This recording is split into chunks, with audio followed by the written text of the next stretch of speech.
E quali sono le proposte di SEL per migliorare Catania? Ma noi oggi intendiamo aprire un dialogo con tutte le realtà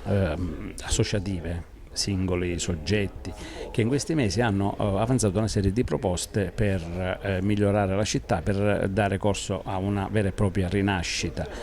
E intendiamo appunto che si apra dal basso questo percorso perché valutiamo che appunto l'amministrazione comunale rispetto al programma con cui era stata eletta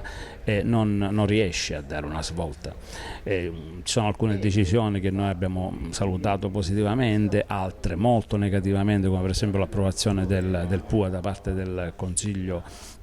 Comunale, ma allo Stato la città langue, non c'è alcuna progettualità e registriamo appunto una grande difficoltà di questa amministrazione. I punti cardini della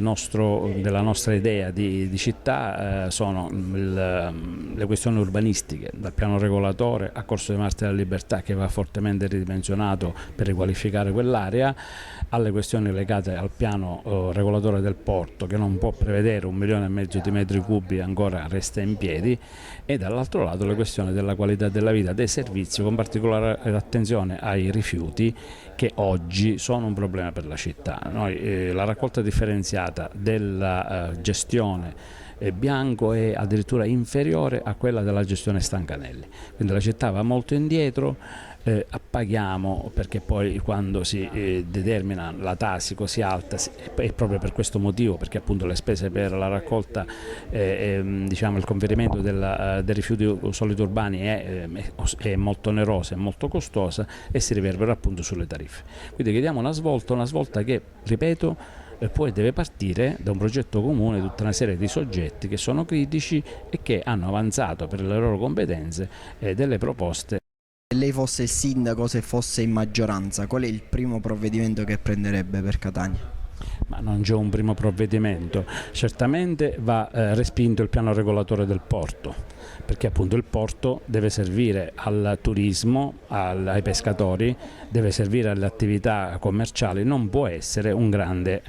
centro commerciale. 1,5 milioni di metri cubi, questo vorrei dire, significa costruire dentro il porto una città di 15.000 abitanti. E questo penalizzerebbe le funzioni,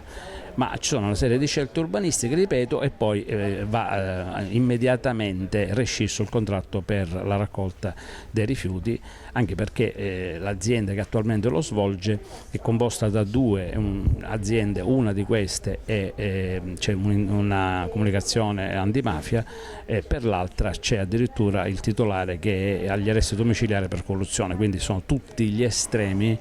per sospendere questo servizio, per revocarlo e fare un nuovo bando veramente dove la raccolta differenziata e i rifiuti zero siano l'obiettivo fondamentale.